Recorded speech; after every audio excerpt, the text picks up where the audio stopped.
You're getting married tomorrow, but no, not to someone you love. Not even to someone you've met. In fact, you've had no say in it at all. Your future was decided long ago, not by choice, but by contract. You're not the blushing bride or groom of some modern-day rom-com. You're the bargaining chip in a centuries-old alliance between families who treat daughters like deeds to a parcel of land. And you're only 6 years old. Welcome to your medieval wedding. You were sold before you could say I do. Actually, you were likely promised to someone before you learned to speak.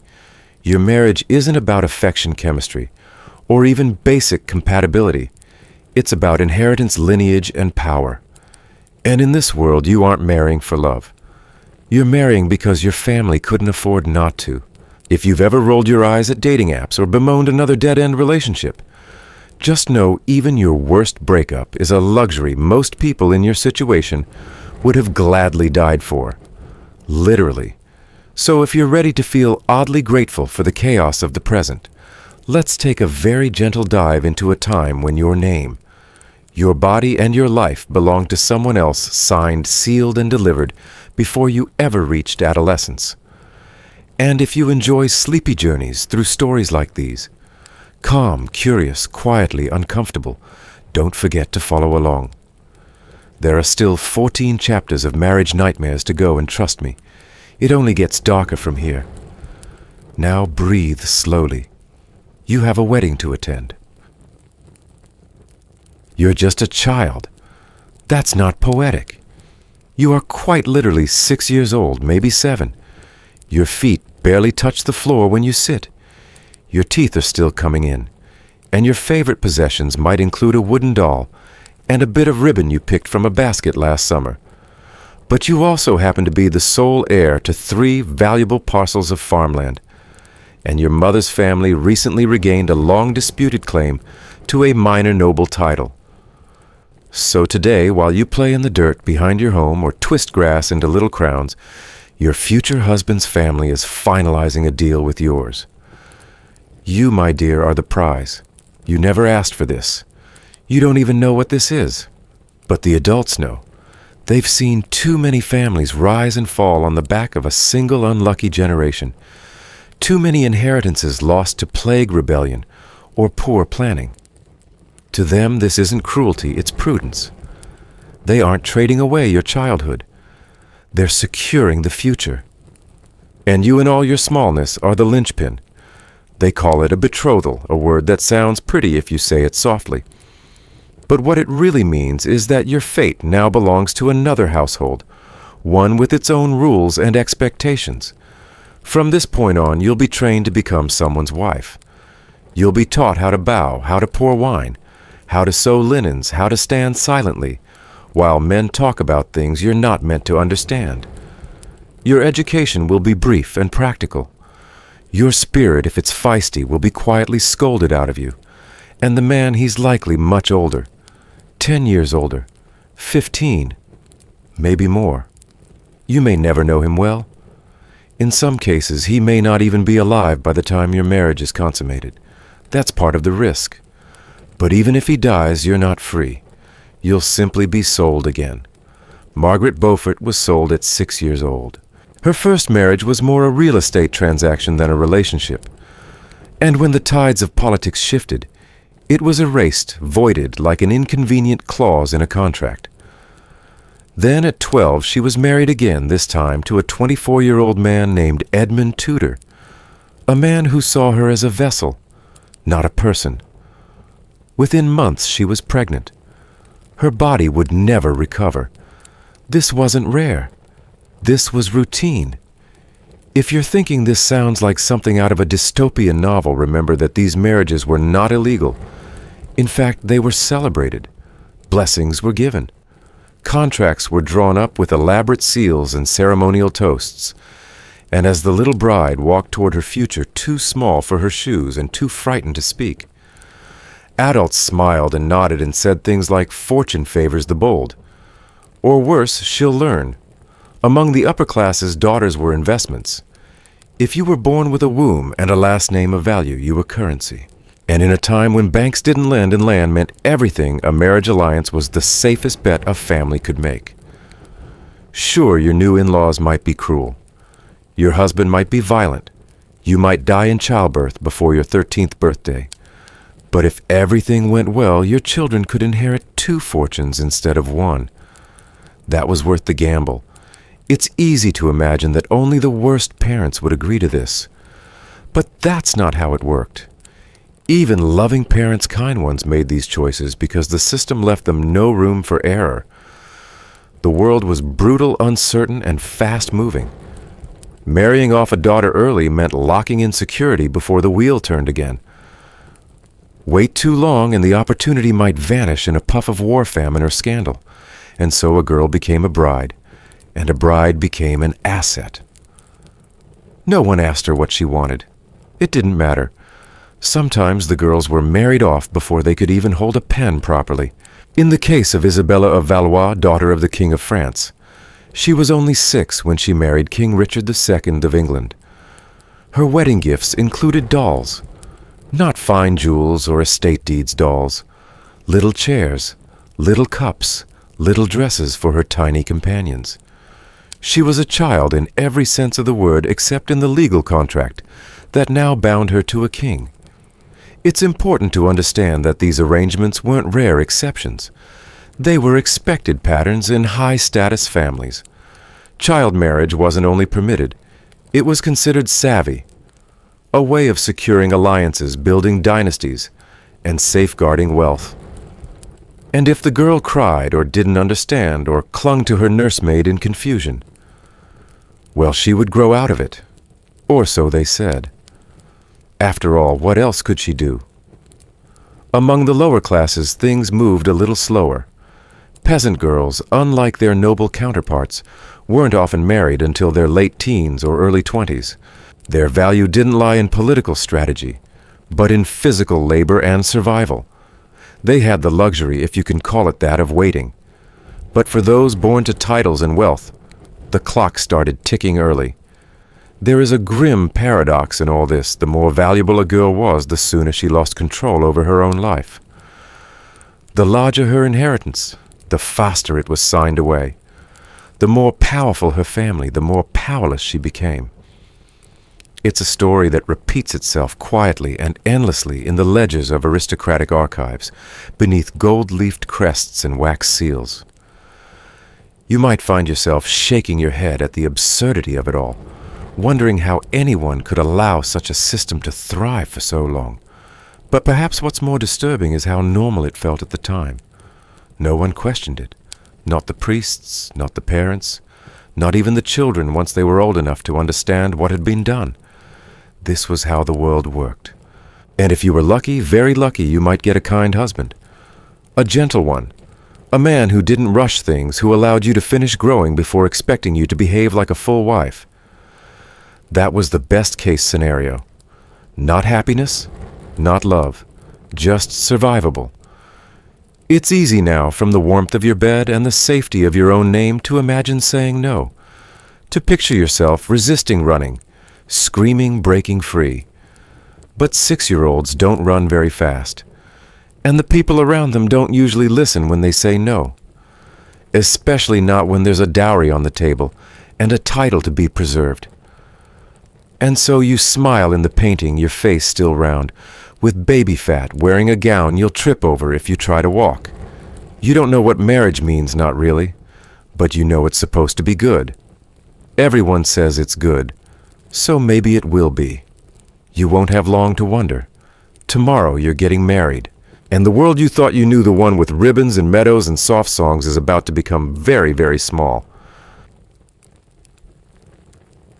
You don't remember when the preparations began? Not really. One day you were chasing a goose through the courtyard, and the next you were being told to stand still while 3 women debated whether your hair should be braided or left loose for the ceremony. You're still too small for most of your garments. But that doesn't stop the seamstress from pinning a length of stiff brocade around your chest and calling it a gown. The silk is heavy and it itches terribly, but you're told it's appropriate. Grown-up clothes for a grown-up occasion. You don't feel grown up. You don't even feel like you understand what's happening. They say you're being married, but you don't know what that means. The word sounds like something important, something final, but also far away, like the Latin prayers they murmur in church, that you don't quite understand. You watch the adults around you smile and nod, as if this is the most normal day in the world. And maybe for them it is. What no one tells you is that today your childhood ends. And not in some symbolic, poetic way. Literally. Today you stop being a child in the eyes of your world. No more playing with the kitchen dogs. No more hiding under the table when you don't want to be seen. No more bursts of temper. No more silly songs. No more tantrums. Starting now, you are a wife. And that means obedience, maturity, silence. They comb your hair until it shines, and they tuck away your favorite ribbon, because it's too childish. They remove your necklace with the carved wooden bird. It was a gift from your brother, but it looks common, they say. You're dressed in layers of fabric. You can barely move in, and you're told to walk slowly, gracefully. Your steps are short, stiff. No one comments when you trip. You've seen weddings before. Always from afar, always from the back of the church. But yours is different. Yours is bigger, quieter, more solemn. The priest speaks for what feels like hours, invoking saints you've never heard of. You repeat words you've practiced but don't understand. Your small fingers tremble when you touch your husband's hand. He does not tremble. Your husband is nearly 3 times your age. He doesn't kneel with difficulty. He doesn't kneel at all. He watches you with unreadable eyes as you fidget in your too tight shoes. You're told to smile. You do. It's a fragile little thing that smile more a reflex than a choice. There is no kiss, no music swelling as you walk back down the aisle. Just more silence. A few muttered blessings. A few sidelong glances from older women who understand more than they say. You are led from the altar not to freedom, not to a dance, but to a new room in a different house. And behind you, your parents' faces are already turning away. Their job is done. In medieval Europe, weddings were less about celebrating love and more about formalizing transactions. Among the nobility, marriages were often performed while one or both parties were still children. The church technically allowed marriage at 12 for girls and 14 for boys. But in practice, many were betrothed far earlier. Consummation might be delayed, but then again it might not. Historically, one of the youngest documented royal brides was Isabella of Valois, married at just 6 years old to King Richard II of England. Her trousseau, the goods she brought into marriage, included dolls and miniature silver furniture. The image of a child bride carrying a toy chest into her wedding chamber is difficult to forget. And it should be. The contrast between what your body feels and what the world expects from it is stark. You want to cry, but you don't. You want to run, but your dress won't let you. Instead, you sit stiffly your new husband, making polite conversation you barely follow. He mentions your lineage. He praises your father's vineyards. He offers a gift, a necklace far too heavy for your neck. But you say thank you just like they taught you. You wonder when you'll be allowed to play again. No one tells you that the answer is never. There is a strange loneliness that settles in your chest, a quiet ache you can't name. It's not fear, not exactly, it's more like absence. Something has been taken from you. You don't know what, but you feel its missing shape. You look out the small window of your new room and see a garden beyond the walls. You wonder if you'll ever be allowed to walk there. The hours stretch on. You're told to sit and wait. Servants bustle around you, murmuring instructions. Eventually, someone brings you a platter of sweetmeats and wine. You don't want any, but you eat because they expect it. Everything now is about expectations. Smile when he enters. Speak only when spoken to. Sit with your hands folded. Always folded. In noble households, girls were often sent to live with their future in-laws, even before the marriage was formalized. This period, sometimes called fosterage or wardship, was a way to prepare a child bride for her new role and to ensure that her behavior education and manners aligned with her husband's family's expectations. In theory, it was about integration. In practice, it was grooming. Your old toys, if you had any, are gone. Your room is bare and tastefully austere. A prayer book, a basin of water, a comb. The lace around the window is so fine it makes you nervous to touch it. You feel as if you're in a painting, framed, frozen, and entirely unreal. Historians still debate whether these child marriages were always consummated at once. Some argue that many noblemen waited out of prudence or preference until the girl was older. Others point to records of pregnancies at ages barely past 10. The truth likely varies by region, wealth, religion, and personality, but the contract was binding regardless. A child's wedding was not pretend. It was real, legal, and inescapable. The more status your family held, the more tightly the rules wrapped around you. And yet, for all the weight of the law and the church and the family legacy pressing down on your shoulders, the strangest thing of all is this: no one thinks this is unusual. No one is alarmed. This is how it's always been. And so you sit. The candlelight flickers. Your gown rustles when you shift. Your fingers ache from being held so tightly in your lap. You listen to voices in the hallway, your husband laughing perhaps, or discussing politics with men whose names you'll be expected to memorize. You are the centerpiece of a celebration you do not understand. A quiet thought begins to bloom in your chest. You want to go home, not to your new home, not to the one with grander halls or finer silverware, to the old one, with the muddy paths, the noisy geese, the warm kitchen, where someone always offered you crusts. But that's not your home anymore, not since you became a bride. And so with no ceremony, no final goodbye, your childhood ends. Not in fire or fanfare, but in folds of brocade and silence. A small girl swallowed whole by a very big world, sitting very still in a very heavy dress. The feast is over now. You didn't eat much, though everyone insisted you must have been starving. The meat was too rich, the wine too strange, and the room too loud.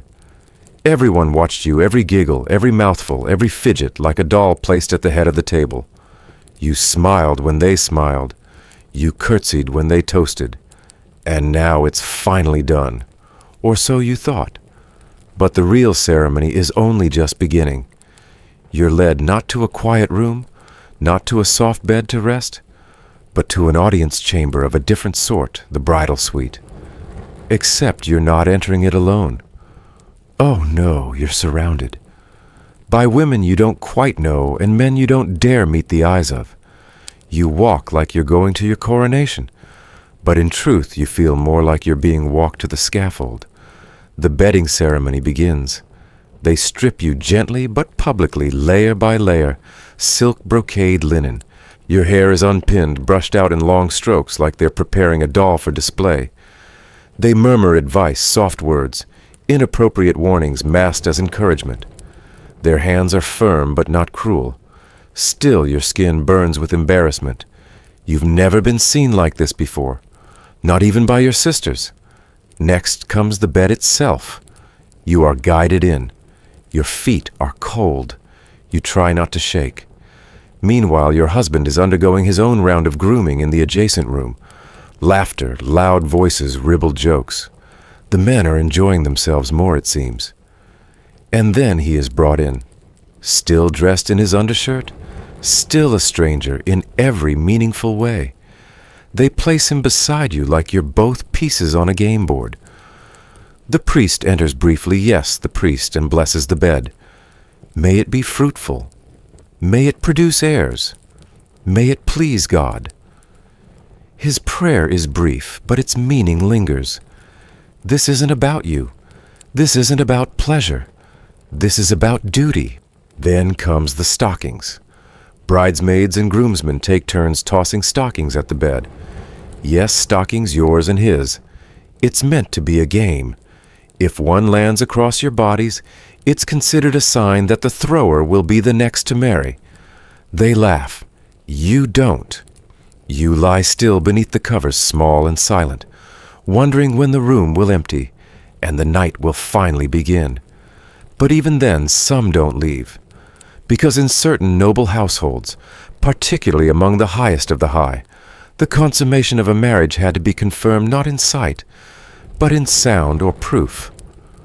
Witnesses waited outside the drawn curtains, listening, sometimes even demanding a token afterward. A stained sheet, a sworn statement, anything to prove the union had been completed. Not out of prurient curiosity, but because legally, politically, and socially, the marriage wasn't valid until that moment. One of the most well-documented examples of such a ritual was the marriage of Margaret of York to Charles the Bold, Duke of Burgundy, in 1468. The bedding ceremony was an elaborate affair witnessed by nobles and recorded in minute detail. The couple was ceremoniously put to bed in front of their peers with special attendants present to confirm everything was in order. Chroniclers described the bed linens, the chamber decor, even the demeanor of the couple. The ceremony wasn't just tradition, it was insurance. If the marriage wasn't consummated, it could be annulled, and with it, entire treaties would unravel. This wasn't some fringe practice.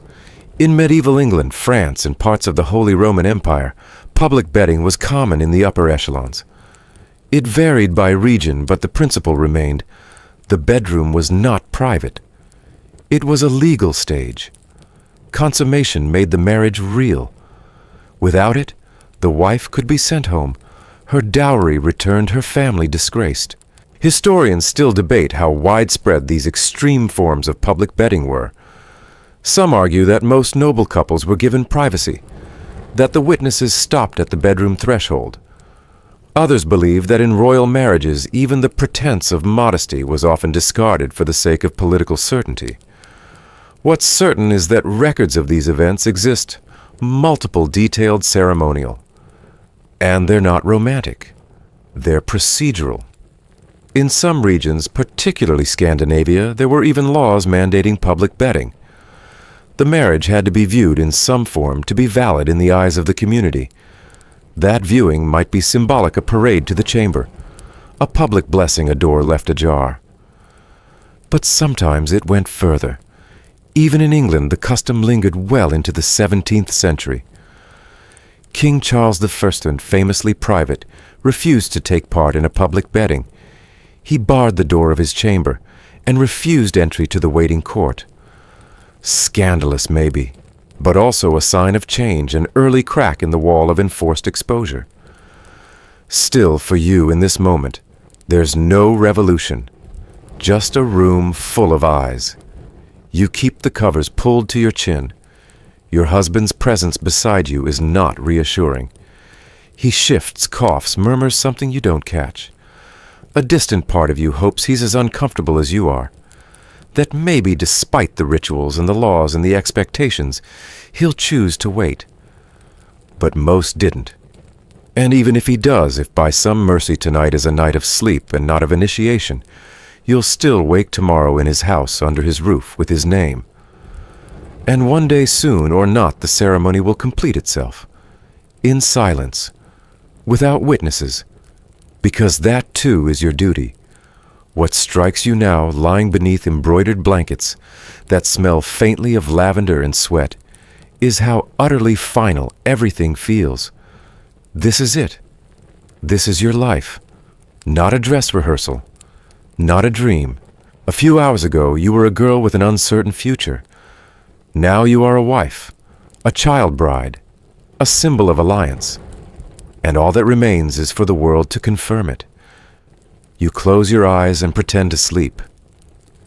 Maybe tomorrow they'll stop looking at you like you're both miracle and merchandise. Maybe they won't. Maybe the stockings will hit the floor and stay there trampled underfoot, like so many other tokens of celebration. Maybe you'll cry. Maybe you won't. But you know one thing for sure: whatever part of you once belonged only to yourself, your thoughts, your body, your name, that part is gone now. It was left in the hallway with the laughter and the lace. The door closes. The room grows quiet, and the night stretches long and unkind. You wake before dawn, though no one comes to rouse you. The chamber is cold, the embers in the hearth long since faded to gray. You lie still beneath the covers, listening to your husband's breathing, steady, unfamiliar, distant, even in its proximity.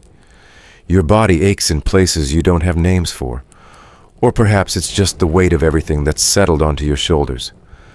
The shift from girl to wife doesn't come with ceremony, not really. Just silence and the sense that something irreversible has happened. You are 12 years old. There is no applause for what comes next. No fanfare, no feast. The days bleed together like ink on damp parchment lessons in how to manage a household, how to address servants, how to read accounts. And then one morning, without warning or preparation, you are told that you are with child. The midwife says it gently, almost sweetly, like a grandmother complimenting your needlework. But her eyes flick to your abdomen with the quiet dread of someone who has seen this before, seen what can happen when a body not yet meant for motherhood is forced to carry life. You don't fully understand what she means.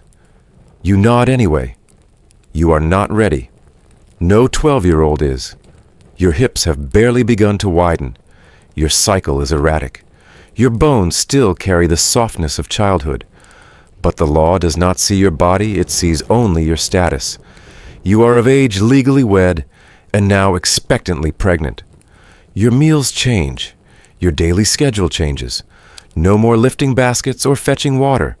You are to be watched, protected, prepared. Not out of affection, but necessity. If something happens to you, the lineage is in jeopardy. You are not the mother.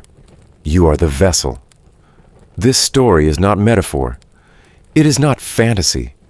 It is history. And it happened to real girls. Among them, Margaret Beaufort, the young noblewoman we met before. Married at 12 to Edmund Tudor, she became pregnant within months. He died of plague when she was just 7 months along, leaving her widowed and alone. And then came the labor. She gave birth in the dead of winter, at just 13 years old.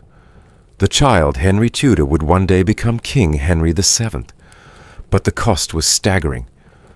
According to her confessor, Bishop John Fisher, it was a miracle that a child could be born of so little a personage. The labor nearly killed her. It left her permanently damaged, physically unable to bear children again. She would marry twice more, but never conceive again. The Tudor line, one of the most famous dynasties in English history, was born of a child who barely survived her own birth story. Margaret's experience was extreme in its consequences, but not in its premise. Across medieval Europe, child pregnancy was shockingly common among noble girls. The earlier the consummation, the sooner an heir could be produced. Waiting until a girl's body matured was seen as a risk of death, yes, but more importantly, of missed opportunity. A girl could die before bearing children. A family's claim to land or title could vanish with her. Better to try early than lose everything. And so your belly swells. Too quickly. Your spine aches. Your skin stretches, itches. You feel tired all the time, nauseated by smells you once loved. The world becomes smaller. The corners of rooms sharper. The air heavier. Your gowns no longer fit. Your feet ache from swelling. People speak to you in soft tones as if you're already fading. And in a way you are. Historians still debate how much care medieval pregnant women actually received. Some argue that noble women had access to midwives' herbal remedies and specialized birthing chambers. Others note that these so-called medical supports often did more harm than good. Bloodletting during labor was common. Yes, bloodletting. A woman in the throes of childbirth might be bled to balance her humors, even as her body struggled not to bleed out naturally. Leeching was also used. So were tight-binding techniques meant to guide the baby into place. They rarely worked. For lower-class women, the risks were even higher. Little to no care. Dirt floors. Infection. No privacy.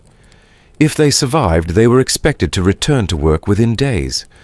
If they didn't, another mouth to feed was lost. But even for the wealthy, childbirth was less a miracle than a gamble, a roll of weighted dice.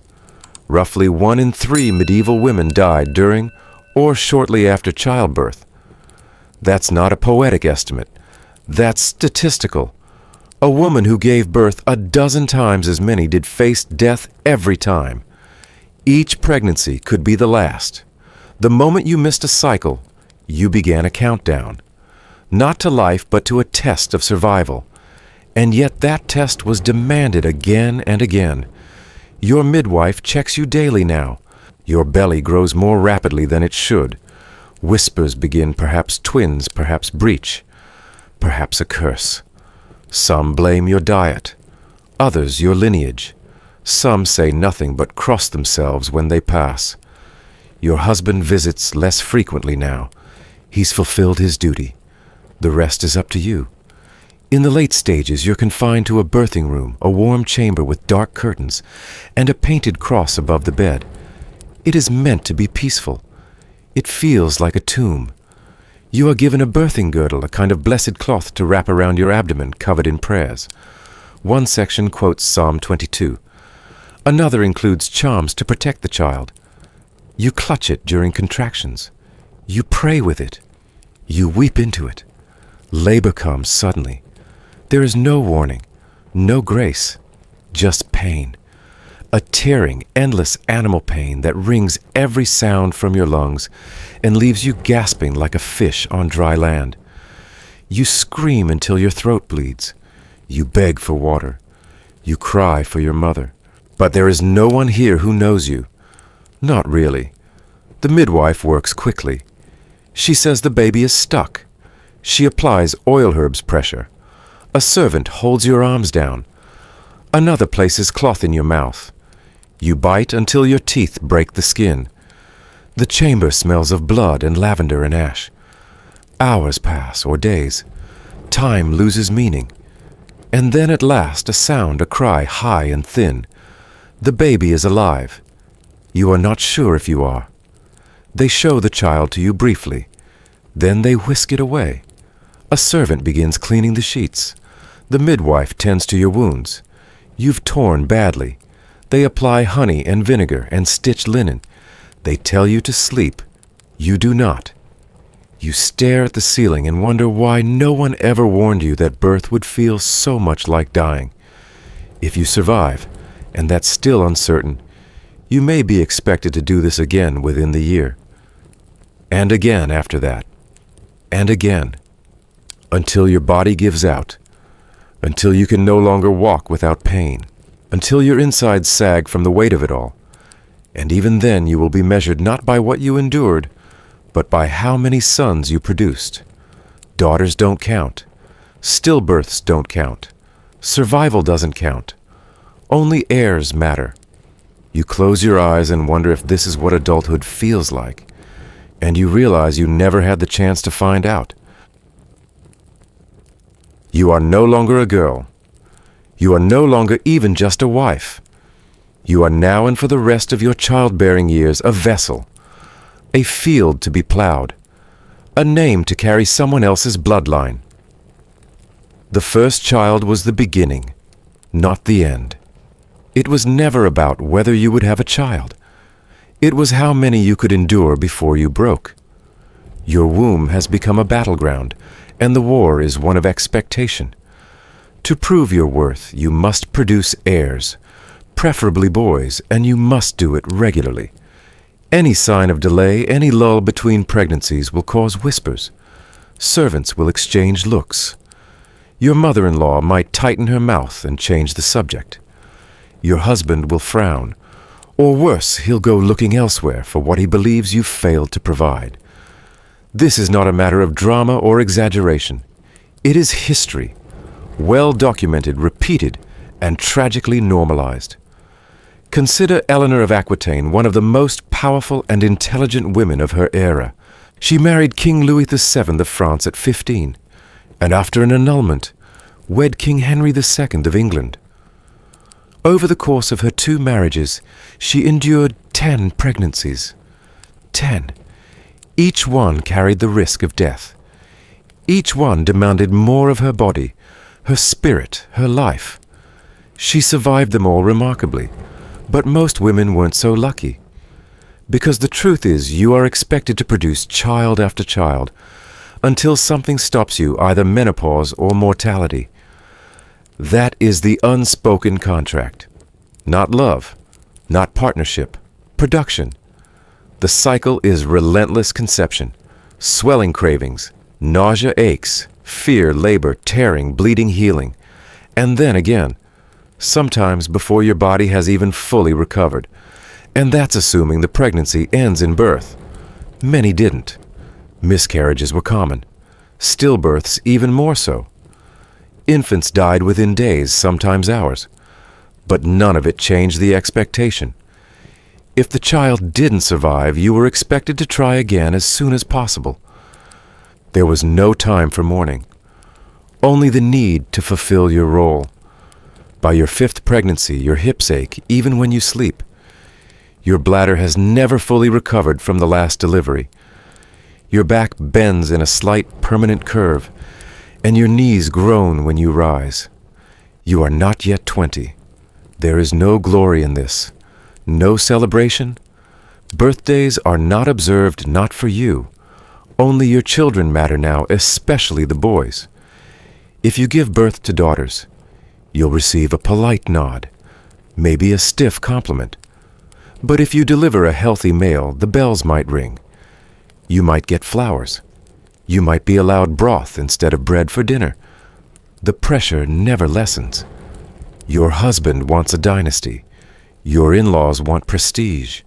The church wants continuity. Your family wants security. And so you keep going, baby after baby, until you break. It's not just your body that suffers. Your mind frays too. The repetition dulls your thoughts. The pain builds quietly, collecting in joints and tissues in tiny ways that never fully heal. The midwives stop cooing with sympathy and begin treating you like a routine. Another labor, another prayer, another stitch. And if God forbid you stop being able to conceive, if your bleeding becomes irregular or your body refuses to grow round again, you become a question mark, a worry, an expense with no return. Infertility was not understood. Medical knowledge in the medieval period blamed women by default. If no child came, it was your fault. Never mind that your husband was rarely examined. Never mind that he was twice your age and drank wine like water.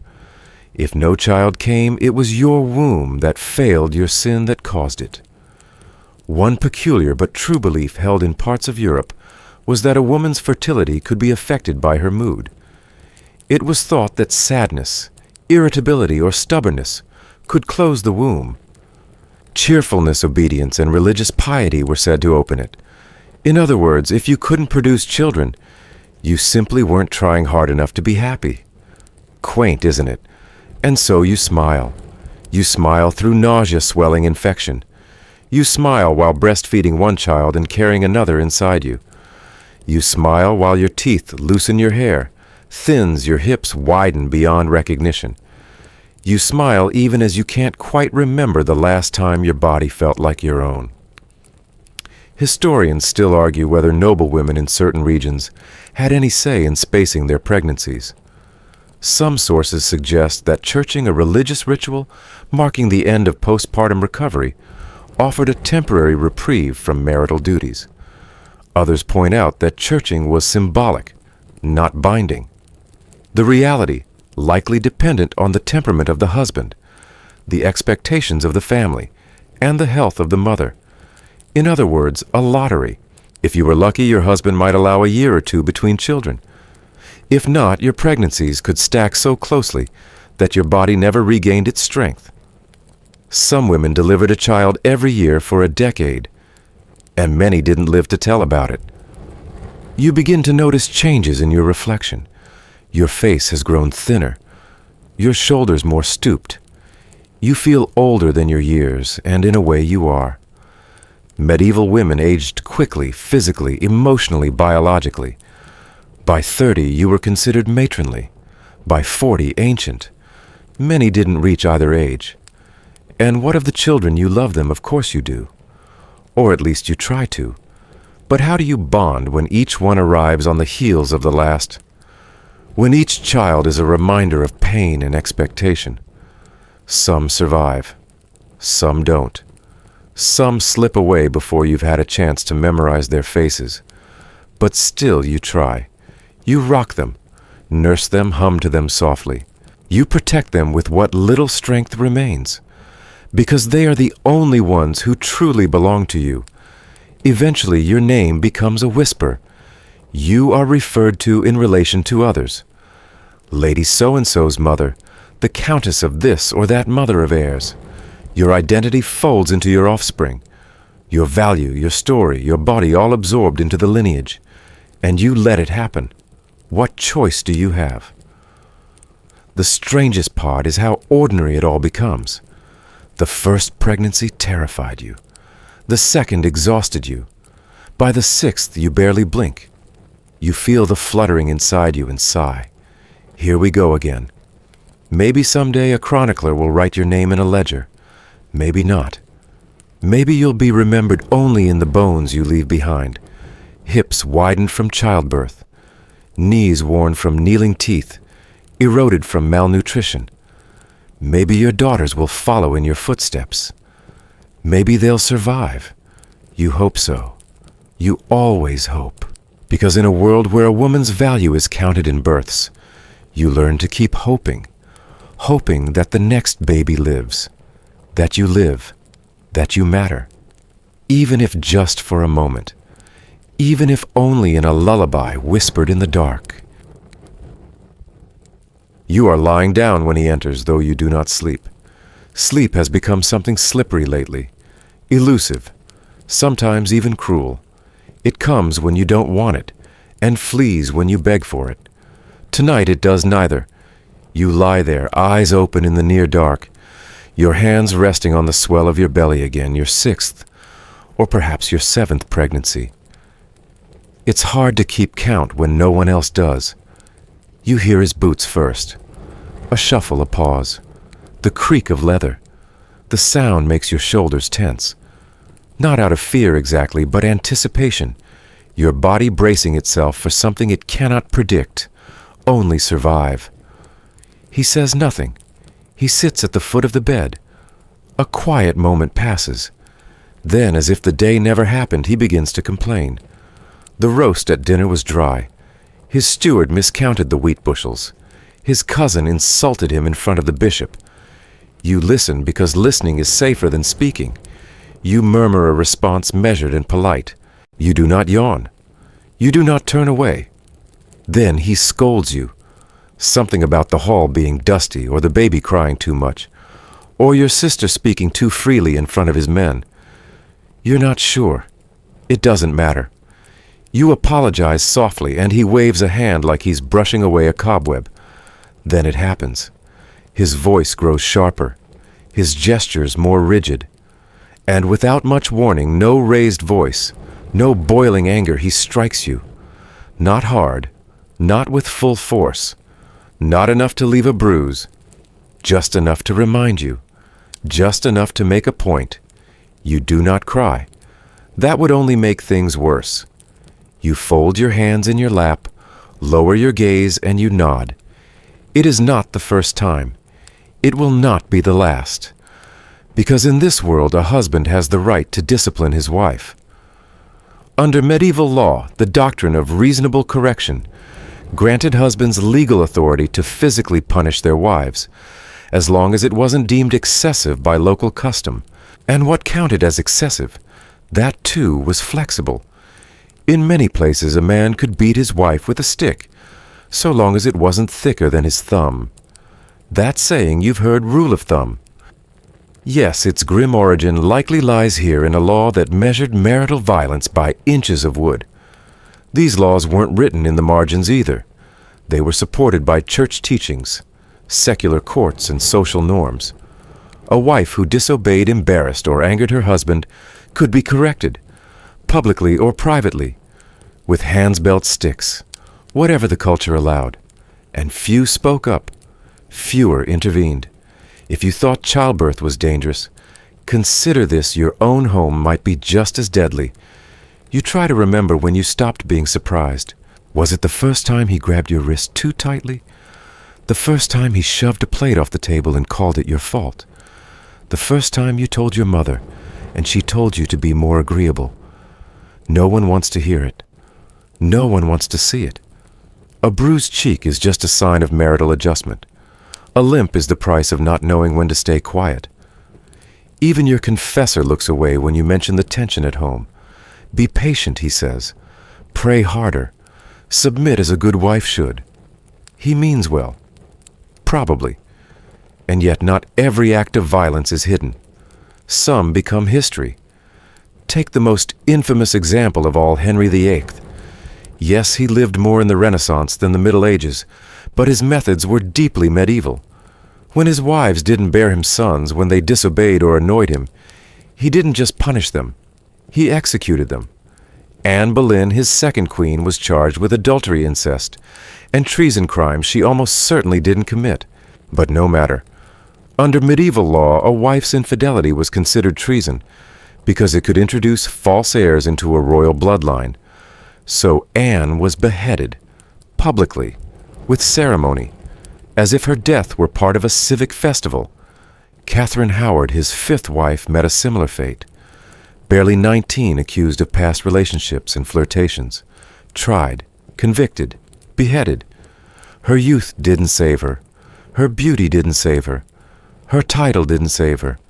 And those were queens. What chance do you have historians still debate whether Henry genuinely believed in his wife's guilt, or simply used the law as a tool to rid himself of women he had grown tired of? Either way, the result was the same. The message was clear: a wife's value was conditional, and conditional value is disposable value. In less royal households, execution was rare, but abandonment, imprisonment, and abuse were not. If your husband accused you of sorcery, disobedience, or adultery, you could be locked away, confined to a convent, stripped of your dowry, in some regions even burned. All it took was a few words, a rumor, a convenient legal interpretation. You might think surely there were protections. And yes, on paper, a woman could appeal to the courts. She could try to prove her innocence. But how does one prove she didn't anger her husband, that she didn't curse the sheep, that she didn't step outside at night, or speak too freely, or forget to bow in time? The law rarely took her side, especially if she was young, foreign, poor, or inconvenient. You learn over time how to avoid the blows, when to stay quiet, when to smile, when to praise his writing skills or admire his new boots, or pretend to enjoy his presence. You count your words like coins. You swallow your opinions like bitter herbs. And yet even silence is not always safe. Some men strike out of habit, some out of frustration, some out of boredom. You do not always know which one lives in your house, and so you live on edge. You teach your daughters to walk softly, to keep their hands folded, to stay away from wine when the men are drinking, to laugh when spoken to, but not too loudly. You pray that they marry kind men, but you know that prayer is a fragile shield. You tuck bruises under high collars. You apply vinegar to swelling. You hold your breath when voices rise in the hall. You keep your children close when tempers grow hot. You teach them the rhythm of fear. And then in the rare moments of peace, when the house is quiet and the sky is pale with early light, you wonder what life would be like if things were different. If a wife could speak without trembling. If a husband's hand was used only for holding. If love meant safety. You will not know. But perhaps someday someone will. The first time you heard the word dowry, you didn't know what it meant.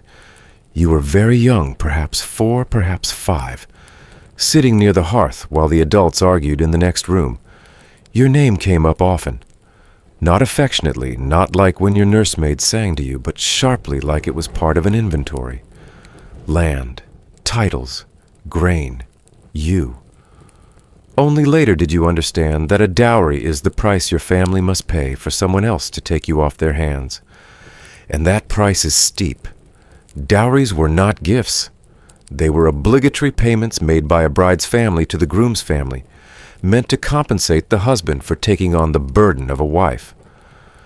These payments varied by region, wealth, and class, but among the nobility they could include vast sums of money, tracts of land, livestock, tapestries, jewelry, and rights to future income. In today's terms, some dowries would be worth hundreds of thousands of dollars. If your family was wealthy, the dowry might secure you a powerful match. If your family was poor, it might bankrupt them. If they failed to provide one, you might never marry at all, which meant lifelong dependence, social humiliation, and often poverty. A woman without a dowry was a woman without a future. No pressure. You were born into a house with land, but not much liquid wealth. The fields were generous in good years, stingy in bad ones. Your father spent much of your childhood worrying openly about how to afford a dowry that wouldn't shame your lineage. He sold livestock. He borrowed against next year's grain. He delayed your brother's education, all for the sake of making you marriageable. It's a strange kind of math. The more it costs to marry you off, the less you're worth once you're wed. You never touch the dowry. You never see it. It changes hands in ledgers and seals exchanged in whispered conversations between men in furs. But its weight presses on you every day. Every gift you receive, your comb, your ring, your lace collar is chosen with the dowry in mind. Every lesson, how to hold a spoon, how to bow, how to speak, shapes you into something sellable.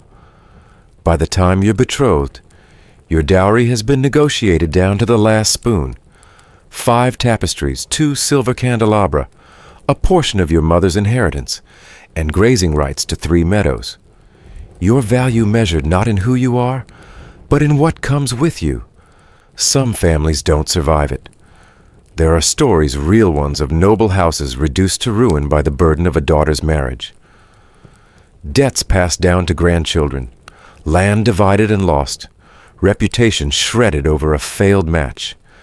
In parts of medieval Italy, families competed so fiercely to provide lavish dowries that a whole economy sprang up around dowry funds, public institutions, where fathers deposited money over time to prepare for their daughters' futures. In Florence, one such fund, the Monte delle Doti, operated like a marriage bank. Historians still debate whether dowries were more of a safeguard or a sacrifice. Some argue that they gave women a kind of power, a foot in the door of property rights, a token of economic worth. Others contend they were chains locking women into transactional roles, from which they could never break free. For you, it feels like both. The dowry is what bought you this roof, this food, this fire. But it is also the reason you were sent away from home, the reason you belong to someone who does not love you, the reason your family cannot afford to visit. Your husband accepted the dowry with grace and expectation. To him it is not a gift. It is payment. In his eyes you arrived with a price tag, and that price must be justified. If you bear sons, you have earned your keep. If you manage his household well, you have upheld your part. If you fail, if the sons do not come, or the servants misbehave, or you fall ill, he has the right to send you back. But the dowry stays with him. Because that's the trick. Once given, the dowry rarely returns.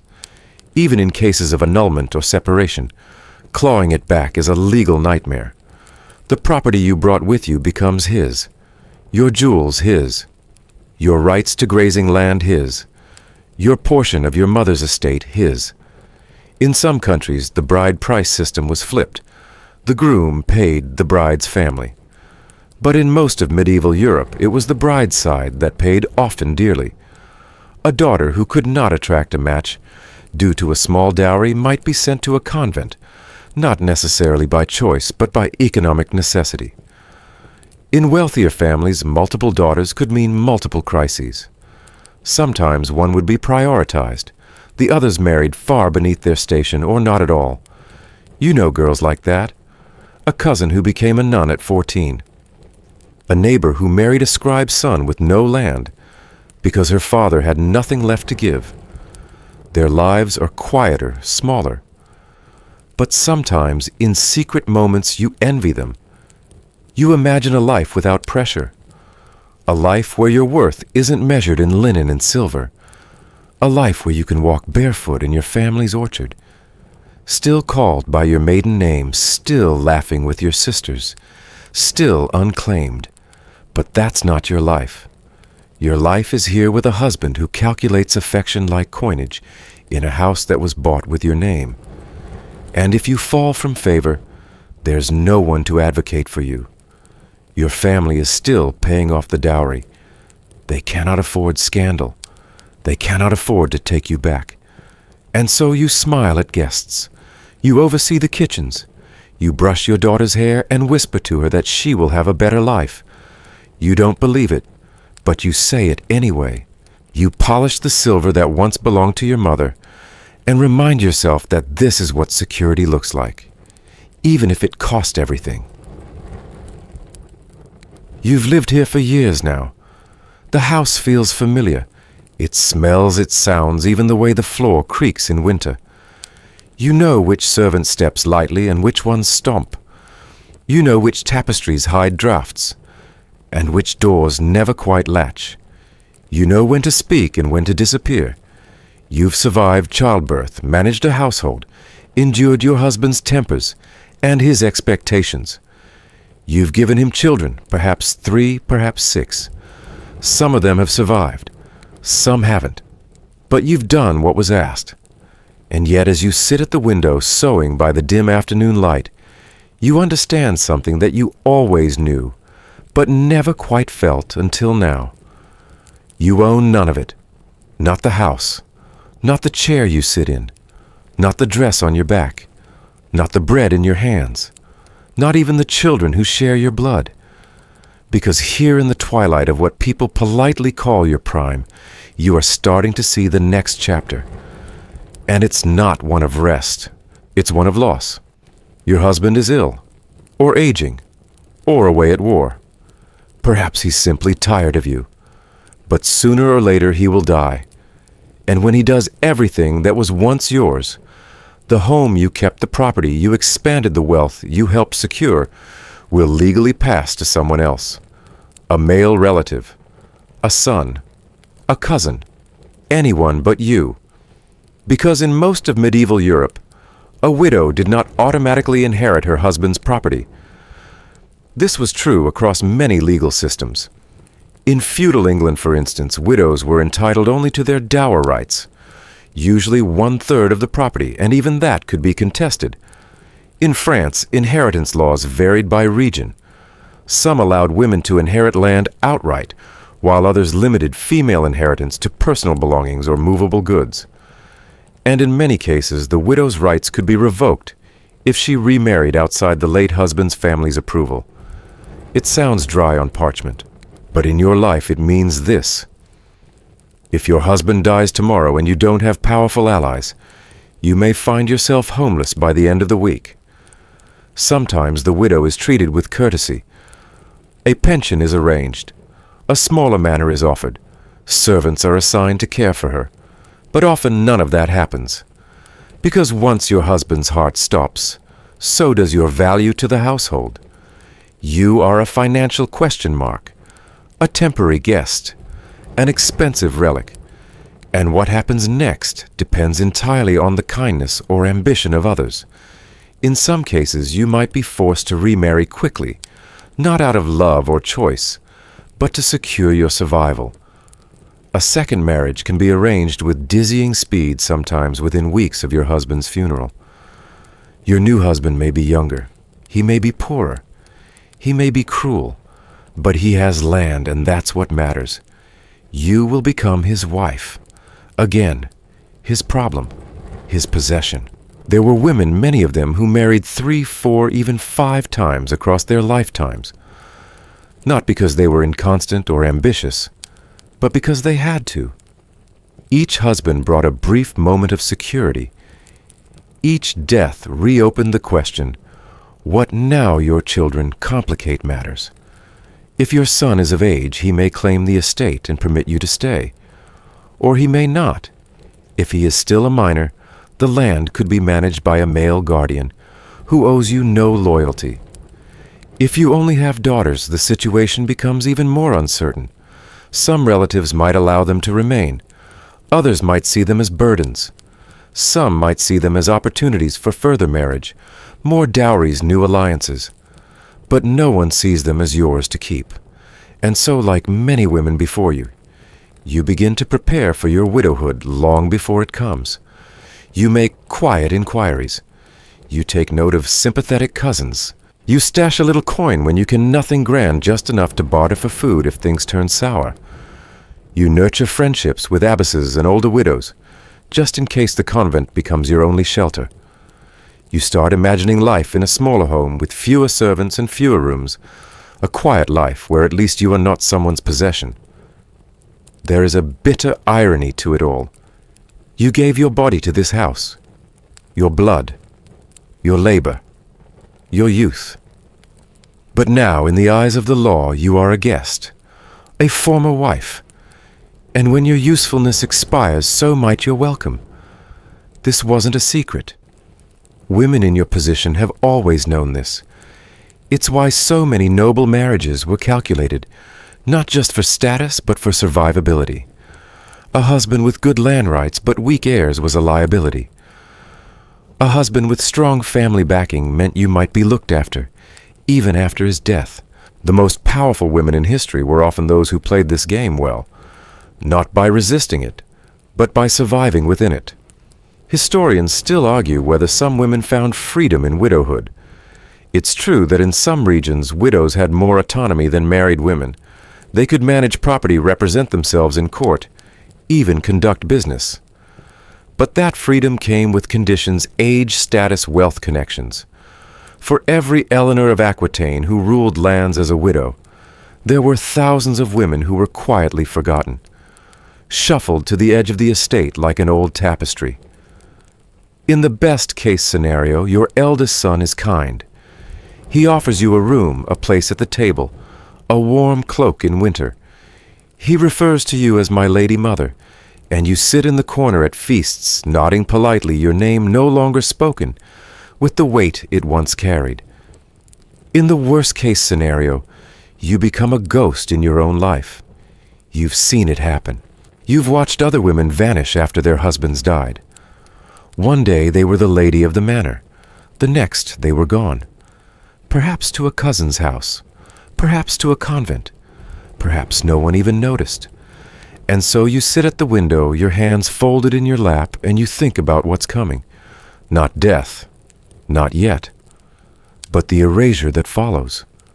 The slow slipping away of self. You try to imagine a different world.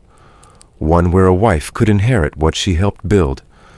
One where she wasn't bartered away as a child, emptied by childbirth, discarded by custom. One where a woman could outlive her husband and still live fully. But for now, you gather your sewing basket. You tuck away your letters.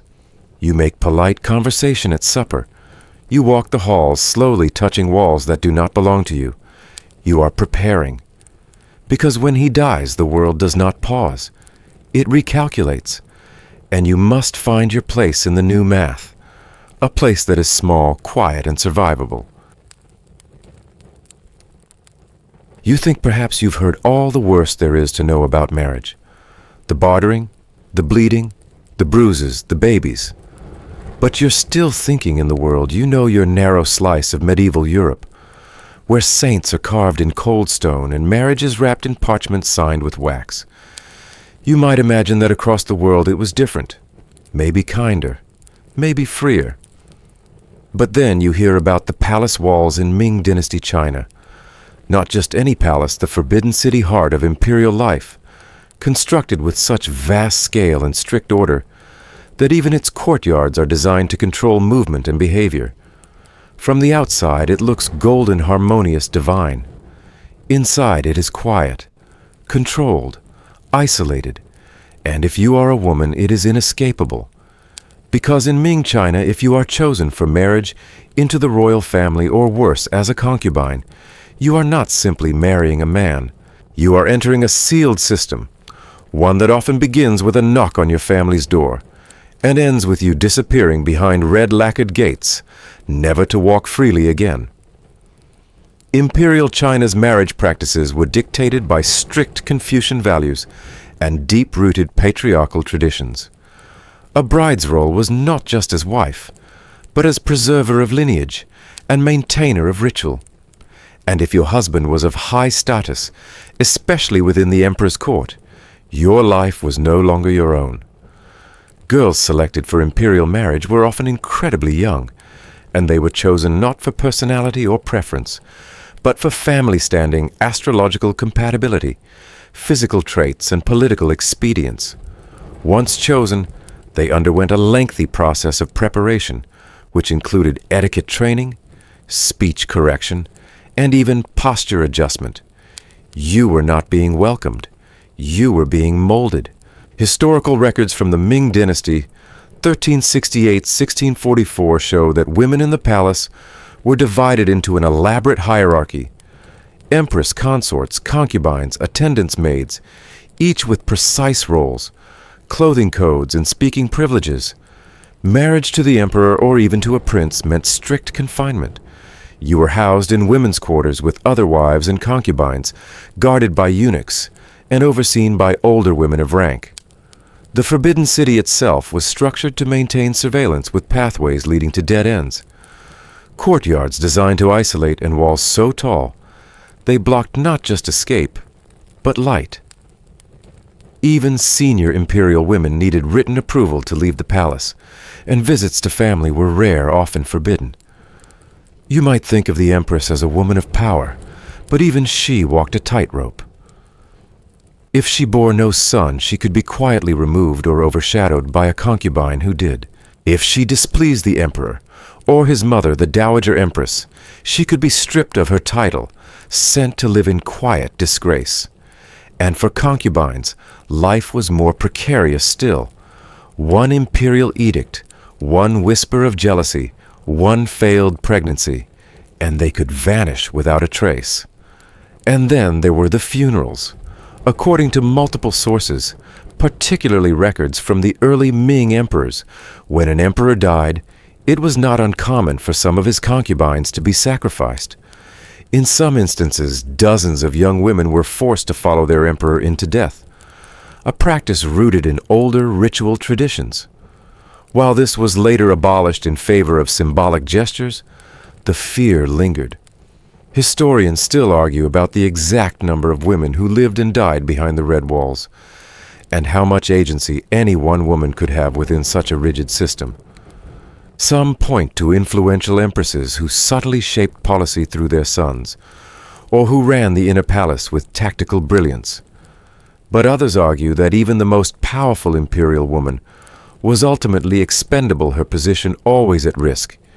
If she failed to fulfill her role, bear sons, maintain harmony, remain invisible. And so let's say you are born into a rising merchant family in Nanjing, circa 1420. Your family is wealthy, ambitious, and eager for imperial favor. One day a letter arrives from the capital. You have been chosen. At age 12, you are escorted to the city by eunuchs. You say goodbye to your parents, your siblings, your name. Once inside the palace, you are renamed according to your position and stripped of all personal possessions. Your hair is styled in a specific knot. Your days become routine wake wash. Serve, kneel, recite so, serve again. You may never see your family again. The other women are not friends. They are rivals. Everyone here is competing for proximity to power, to be noticed by a prince, to be favored by the emperor. And with every promotion comes danger, more eyes on you, more envy, more room to fail. You are taught to smile, to lower your gaze, to keep your hands still. You are rewarded for quietness, punished for questions. You learn that tears only draw attention. You learn that love is not expected, only duty. You learn that your beauty is your only asset, and also your greatest threat. If you become pregnant, the entire palace changes around you. You are moved to special quarters. Guards double. Attendants report everything. If the child is a son, your rank will rise. If a daughter, perhaps not. If you miscarry, you are watched for signs of poisoning or failure. If the child dies after birth, you may be blamed. If you die giving birth, you are replaced. There are no grave markers for concubines who die in childbirth. Only brief notations in dusty records. Your name is not yours. Your life is not yours. Even your body belongs to the dynasty. You hear rumors of women who have escaped, who feigned illness to return home, who somehow negotiated exile, who vanished into monasteries. But these stories are always spoken of with wistfulness like fairy tales. Because for most there is no escape, only aging behind walls. You begin to forget the taste of street food, the way your sister's voice rose when she laughed, the way your mother called you by your childhood nickname. No one here uses it. You are referred to by title only. Lady of the third rank, attendant of the inner court, bearer of harmony.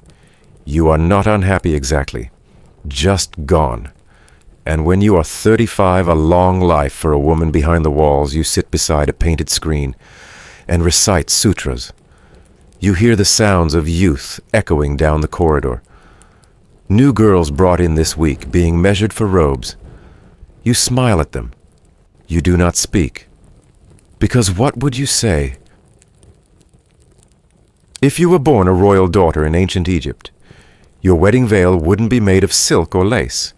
It would be tradition itself, layered thick with divine bloodlines and inescapable expectations. Because in this golden kingdom along the Nile, marriage was not just a matter of politics or wealth. It was a matter of cosmic order. You were not marrying a man. You were marrying your brother, and that was considered normal. To modernize, such unions might seem like the stuff of lurid rumor or exaggerated myth. But in ancient Egypt, especially during the New Kingdom and the Ptolemaic period, royal sibling marriage was an institutionalized practice. Pharaohs were believed to be gods on earth, descendants of divine figures like Osiris and Horus. To keep the bloodline pure, it was often deemed necessary for them to marry within the family. Sisters, half-sisters, even daughters. This wasn't limited to one generation or a single dynasty. Queen Arsinoe Su, a powerful figure of the Ptolemaic dynasty, married her full brother Ptolemy II. So did Cleopatra VII, who famously ruled alongside two of her younger brothers, whom she also married by law, if not in practice. These weren't love matches. They were formal consolidations of power, designed to reinforce the legitimacy of the throne. And if you were born into that system as a royal girl, well, congratulations. You had no choice. From your earliest days, you would have been groomed not for love, but for royalty. Trained in languages, rituals, etiquette, and diplomacy. Your movements observed, your behavior shaped. But the most important lesson was unspoken. Your body belonged to the dynasty. Your future was not yours to choose. You would be betrothed early. Perhaps not officially at first, but the expectation would loom. Your brother, a boy you may have shared toys with a tutor with a table with, would one day become your husband. The same halls you learned to read in would become the same ones where you'd be expected to bear children. Children who would one day marry each other. You didn't run from this truth. There was nowhere to run. It's important to note that this practice was largely confined to the royal family. Among commoners, Egyptians generally married outside of their immediate families, and women enjoyed notable legal and economic rights, in comparison to many other ancient civilizations. They could inherit property divorce, their husbands initiate lawsuits, and manage business deals. But royalty played by a different set of rules, rules dictated by myth legacy and political convenience. So if you were a royal daughter, your world was paradoxical. You were sacred and yet expendable, powerful and yet imprisoned. You bore the lineage on your back, but your opinions were not required to carry it forward. Historians still argue over how deeply these marriages were consummated in every case.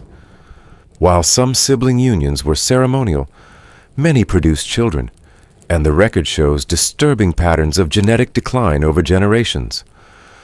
Birth defects, skeletal abnormalities, infertility, these afflictions haunted the later generations of inbred pharaonic bloodlines. The very practice meant to preserve divine bloodlines often led to their unraveling. The mummies tell the tale. Modern scientific analysis of ancient royal remains, including CT scans and genetic testing, has revealed severe congenital defects, especially in the later dynasties. One such case is Tutankhamun, the famed boy king who ruled at around 9 years old and died before 20. His remains reveal multiple physical impairments: a clubfoot, a cleft palate, malformed bones likely the result of generations of inbreeding. His parents, almost certainly siblings. The tragedy of Tutankhamun is not just in his short life, but in the system that produced him. He was born into a world where bloodline was everything, no matter the cost, where human frailty was ignored in the name of divine continuity, where a teenage girl, his queen and sister, Ankhesenamun, was likely married off as a child, pressured into pregnancy as a young teen, and ultimately erased from the record when her lineage failed to produce a lasting heir. Imagine being that girl. The palace is silent at night, save for the rush of the Nile outside your window. You sit beneath painted stars on a dome ceiling, your belly round, with a child you didn't ask for, your back aching, from ceremonial postures held too long. You do not love your husband. How could you? You loved him once, perhaps as a brother, as a playmate. But now his face is weighted with crowns and his words carry orders. You think sometimes of the women before you, queens and goddesses' names, whispered in temple rituals. But you don't feel divine. You feel tired. And if the child doesn't live, you know what will follow. The blame, the quiet exile, the disfavor. If the child is malformed, they will speak of curses. But no one will name the real reason. No one will say what everyone suspects, that generations of keeping bloodlines pure has only left them brittle. You look at your hands. They shake. You are 15. Outside priests chant at the temple calling for balance. Ma'at, the eternal harmony that the gods demand. But inside the palace you live a different truth. Imbalanced secrecy, genetic roulette. And still the system continues. You wonder what would happen if you had been born a baker's daughter, if you had married someone outside your family, if your children had healthy limbs, laughter futures. But you are not a baker's daughter. You are a queen, and queens do not ask for normal lives. So you rise, arrange your ceremonial headdress, and walk into the throne room with your brother. You bow to the gods. You keep your silence. And when the scribes record the day's rituals, they will not mention your grief, only your lineage. The fire is already burning when they lead you to the pyre. The crowd murmurs softly, some out of reverence, others out of dread. But no one intervenes, because today, as a widow, your fate is not mourning. It is immolation. You were once someone's cherished daughter, someone's young bride, but now that your husband is dead, you are no longer considered a full person. In medieval India, under the weight of complex regional customs and caste traditions that meant one thing, sati. The word sounds soft. It means a virtuous woman, but the ritual it names is anything but gentle. Sati, or suti as the British later transliterated it, was the practice in which a widow would burn herself alive on her husband's funeral pyre, a so-called ultimate expression of loyalty and love. Or in many cases, the final act of social coercion, a woman pushed, pressured, or forced into a death she never chose. This wasn't always a widespread or universally practiced custom. In fact, historians still argue whether sati was truly religious or deeply political. Some claim it was rooted in early Vedic ideals of feminine virtue. Others argue it rose to prominence in specific regions, especially among upper caste Hindu Rajputs, as a way to control women's sexuality, secure family honor, and prevent the inheritance of property by widows. What is known for certain is that by the time medieval India reached its later dynasties, roughly 8th to 17th centuries, sati had become both a feared and glorified act. It was honored in songs and poems depicted in temple carvings, and in certain regions expected. The logic was disturbingly straightforward. A good wife would never wish to outlive her husband. Her devotion must continue into death. And in a society where widows had no social status, little economic support, and virtually no autonomy, the flames of the pyre were sometimes considered more merciful than the cold decades of exile ahead. Imagine this. Your husband dies unexpectedly, perhaps from disease, perhaps in battle. You are 16, maybe 17, barely into adulthood. Within hours, your in-laws begin discussing arrangements. Not for the funeral, for you. Some claim sati was always voluntary, but historical accounts tell a more complicated story. There are stories of widows weeping, struggling, resisting only to be drugged or tied down, thrown onto the fire, as drums pounded to drown out their screams. Others, conditioned from childhood, walked willingly toward the blaze, convinced it was their duty, or that paradise awaited them on the other side.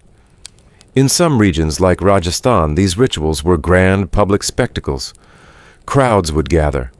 Priests would chant. A pyre would be built with fragrant woods and flowers. The widow would be dressed in bridal red, adorned in gold, her bangles still clinking on her wrists. And then, surrounded by music and fire, she would climb the logs that would end her life. Her name would be recorded in stone, literally. Many villages erected memorial pillars called sati stones, inscribed with the woman's name, her family, and the date of her self-sacrifice. These were treated as sacred relics. People prayed at them, offered garlands, invoked the sati's blessings. Her suffering became sanctified. It wasn't only about honor. It was about control. By encouraging or mandating sati, patriarchal families ensured that their property wouldn't pass to widows, that no remarriages would threaten familial power structures, that no woman would return to her natal home and disrupt alliances.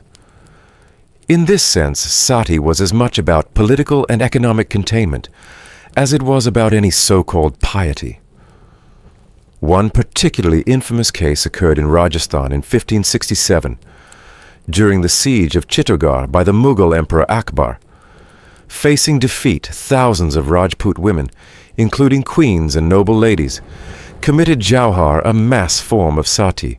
They lit communal pyres and leapt in choosing fiery death over what they believed would be dishonor at the hands of an invading army. To this day, jauhar is mythologized in epic ballads, casting these women as heroines rather than victims. But not everyone agreed. Even in medieval India, there were voices of dissent. Buddhist texts, for example, condemned the practice, entirely emphasizing compassion and autonomy. Some Hindu sects, especially in South India, had no such tradition at all, and individual rulers occasionally tried to curb or forbid it. Still, the pressure persisted, because in the villages, in the hills, in the desert forts, custom was stronger than law. Now picture yourself in that moment. You're barefoot on packed earth, red sari billowing in the smoke. You haven't spoken in hours, not since they told you it was time. A priest brushes a line of ash across your forehead. He says you will join your husband in eternal bliss. But all you can think about is how your child, the one you carried last year, won't remember your face. Someone nudges you forward. You try to step back. Too late. They say the fire doesn't hurt after the first few seconds, that the smoke takes your breath before the flames do. But that's not comforting when your lungs are still working and your heart still wants to live. Later, the village will praise your name. Women will lay flowers at your stone. Poets will write of your virtue. But you are ash. This was not your choice. It was theirs. And if you were one of the rare women who escaped, if you managed to flee, to refuse to hide, you would be called names. Not widow, not survivor, but shameful, unfaithful, a disgrace. You would live, yes, but not truly belong. It's a chilling reminder that in many places widowhood was not something to survive. It was a sentence, a role to be burned away. The paper walls are thin. You can hear your husband's sword before you see him, the smooth rasp of steel against lacquered wood as he sets it gently down. No greeting, just the sound, a reminder that in this house, as in all samurai households, silence is survival. You bow deeply. He doesn't look up, because here in feudal Japan during the height of the samurai era, roughly the 12th to 17th centuries, your voice as a wife was not meant to be heard. It was meant to be obedient, delicate, and above all controlled. If you married into a samurai family, you weren't just a wife. You were a political tool, a status symbol, and a living reflection of your clan's honor, your posture, your speech, your household management. Each tiny act was monitored, evaluated, judged. One misplaced glance could invite scandal. One misstep in etiquette could tarnish generations of carefully maintained prestige. And worst of all, you knew the rules, because you'd been trained since girlhood to follow them. Women of the warrior class weren't raised like peasant girls. From a young age, you were taught the Onna Daigaku, or Greater Learning for Women, a Confucian manual of moral instruction, emphasizing obedience to father, then husband, then son. It told you how to walk, how to serve tea, how to die with dignity. The message was always the same. You existed not for yourself, but for the house. Historians still debate whether Onna Daigaku was a genuine representation of women's roles, or more an idealized code, something aspirational, not always enforced. But its influence was real. Girls studied it, mothers recited it, and society measured your worth by how well you embodied its tenets. Your marriage, of course, was arranged. Maybe you met your husband once before the wedding. Awkward, distant, cloaked in formality. Or maybe not at all. You learned his name from a scroll. His clan's reputation was what mattered, not his personality. Whether he was kind, cruel, or indifferent didn't factor into the decision. What mattered was alliance, territory, political leverage. The wedding was beautiful but not joyful. You wore a 12-layer kimono so heavy you could barely move, and a waxed wig that pulled at your scalp. Servants escorted you to your new home, bowing low at every threshold. There was no first dance, no honeymoon. Just solemn rituals, symbolic saksips, and the heavy silence that would define your days to come. And from that moment on, your job was simple. Maintain the household. Serve your husband. Produce sons. But don't mistake simplicity for ease. The samurai wife walked a narrow path, one lined with quiet sacrifice and constant pressure. You were responsible for everything, the servants, the meals, the family finances. You embroidered family crests by candlelight and hosted dignitaries with perfect bows and forced smiles. You raised your children not to love you, but to honor you. And you did it all without complaint, because complaint was dangerous. Your husband might spend months away fighting, serving his daimyo patrolling lands, but that didn't mean you could relax. In his absence, you weren't just the lady of the house. You were his representative, his voice, his shadow. And if he returned to whispers of disobedience, you might be sent away. Or worse. Feudal Japan's legal structure was rigid, and while samurai women had more education and influence than many peasant women, they had virtually no personal freedom. A man could divorce his wife simply by writing a letter. He didn't need proof of wrongdoing, only dissatisfaction. If you failed to bear a son, if you were too talkative, or even if your family fell from favor, you could be cast out in disgrace. And where would you go back to your parents if they would take you? Or into a nunnery if they would accept you? Or to the streets which accepted everyone and spared no one? Yet for all its harshness, this system had its own strange respect. Because in rare moments you weren't just a passive figure. You were a warrior in your own right. Yes, the Onna Daigaku told you to be obedient, but it also taught you that in times of war, A samurai wife must defend the home. She must be ready blade in hand to protect her children, her honor, and her family shrine. Some women took this to heart. One of the most celebrated was Tomoe Gozen, a 12th century female samurai or Anabugisha, who rode into battle alongside her lord Minamoto no Yoshinaka. Chroniclers describe her as especially beautiful, with white skin, long hair, and charming features. But they also say she was a warrior worth 1,000 skilled in archery swordsmanship and horseback combat. Tomoe fought, killed, and survived battles most men wouldn't dream of facing. Her name still echoes in Japanese folklore as a symbol of female strength. But don't be fooled, women like Tomoe were exceptions, not the rule. The vast majority of samurai wives never saw the battlefield. Their battles were fought in silence within the home behind the paper walls, under the weight of expectations. Let's say your husband comes home tonight and finds the meal unsatisfactory. Maybe the rice was too sticky, or the fish wasn't fresh. He says nothing, but you see the flicker of annoyance in his eyes. You kneel lower. You apologize more than necessary, because you know what that flicker can become. Physical punishment wasn't uncommon, especially if the woman was deemed too proud, too outspoken, or too slow to correct her mistakes. Yet the law rarely protected wives, unless her injuries were extreme, and even then, if her husband claimed it was discipline, officials would often turn a blind eye. There's a reason the phrase, "a woman's virtue is in her silence," was repeated in every girl's training. Yet even silence could be punished. Perhaps your husband takes a concubine. This was legal, even expected for men of status. You are not allowed to object. Your only option is to outperform her in grace, elegance, and fertility. If she bears a son before you do, that child could inherit everything. You cannot leave. You cannot speak. All you can do is smile and survive. And still, perhaps the most chilling part is this.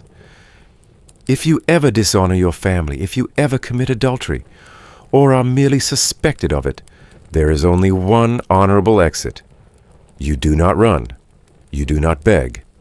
You kneel in front of the ancestral shrine. You open the small ceremonial box that's been kept in your room since your wedding day. Inside is a short dagger. You arrange your robe so that your blood will not stain the floor. And then you commit jigai ritual suicide for women. Unlike male seppuku, which involves slow disembowelment, jigai was a swifter cut to the throat, more graceful, more feminine, less theatrical. But still, suicide, because even in death, a samurai wife was expected to uphold decorum. And yet as you bow for the final time, you wonder who made these rules. Who decided obedience was the highest virtue in silence, the greatest strength? Was it really the gods, or just the men with swords? Still, you do not question. Not aloud. You've been taught better. And so your story, like thousands of others, is folded neatly away, tied with silk, sealed with incense, and hidden behind a painted screen. Because in the house of the samurai, silence is not just survival. It is everything. You are 9 years old when your father signs the marriage contract. You do not get a say. No one asks you how you feel because how you feel is irrelevant. You are a girl in the medieval Arab world, and from the moment you are born, your future is charted, not by your dreams, but by your value in negotiation. To outsiders, your life might appear cushioned. Your family is educated, respected, perhaps even wealthy. Your home has intricate tiles and cool stone floors.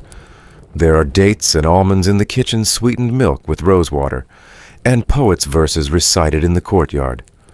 But comfort does not mean freedom, and it certainly doesn't mean choice. Marriage here is a contract first, and only incidentally a relationship. A marriage is not a private affair between lovers. It is a legal agreement between families, often orchestrated for alliance property or status. You, the bride, are part of the terms, not consulted, just offered. The practice of child marriage wasn't unique to this region, of course. But what sets it apart is how deeply embedded the legal structures of Islamic jurisprudence were in codifying the process. While early Islamic teachings placed great emphasis on a woman's consent over time, interpretations and local customs varied wildly. Some areas respected the age of puberty as the baseline for marriage. Others, more conservative or politically driven, allowed betrothals and even consummation as early as age 9, especially if the girl was deemed physically ready, a dangerously subjective term. Historians still debate whether these early age consummations were common or merely extreme outliers. Some scholars argue that prominent figures, including the Prophet Muhammad's marriage to Aisha, were later used as justifications for practices that became increasingly normalized. Others believe such interpretations ignore the complex cultural context and vary significantly by time region and school of law. But regardless of intent, the result remained. Girls could be married off before they understood what marriage meant. The dowry called Mar was your bride price. It might be money or jewelry or land, or a collection of fine garments. It was paid to you in theory and meant to provide security. But in practice, it often went straight to your father's pocket, or was quietly controlled by your husband's family once the ink dried on the parchment. You were now a wife, not a child, not a student, and certainly not free. Your days were structured around the household, cooking, cleaning, preparing for guests. If your husband was kind, your life was bearable. If he wasn't, your life was silent suffering. You could not initiate divorce unless you had substantial cause and powerful family backing. And even then, returning to your natal home as a divorced woman carried a stigma so heavy it could follow you for life. Some men took multiple wives, citing religious law that allowed up to 4. But what the law said, that all wives must be treated equally, was rarely matched in practice. Jealousy, neglect, and manipulation festered in polygamous homes. Women were pitted against each other, competing for affection, attention, or inheritance rights for their sons. And sons mattered most. Because in a household without sons, you were replaceable. Your status, already fragile, depended on your ability to produce male heirs. If you failed, your husband could take another wife, or worse, simply ignore you. In some cases, women were divorced for infertility that modern science now knows may have had nothing to do with them. But you bore the blame. Always. Still, there were glimpses of resilience. Some women, especially those in urban centers like Baghdad, Cairo, or Damascus, found ways to carve out influence. Wealthy wives commissioned architecture, endowed schools, and funded waqf charitable trusts. A few, like Razia Sultana, the 13th century Sultan of Delhi, defied every norm and ruled outright, though her reign was short-lived and ended in her assassination. Others became poets, calligraphers, or scholars behind the walls of their homes, teaching girls in hushed study circles. The great Fatima al-Fihri in the 9th century founded what many consider the world's oldest university in Fez, Morocco. But again, these were rare lights in a system built to keep most women in the shadows. And even the most educated wife remained subject to her husband's word. Legally, a husband had the right to discipline his wife, provided it did not cause permanent injury.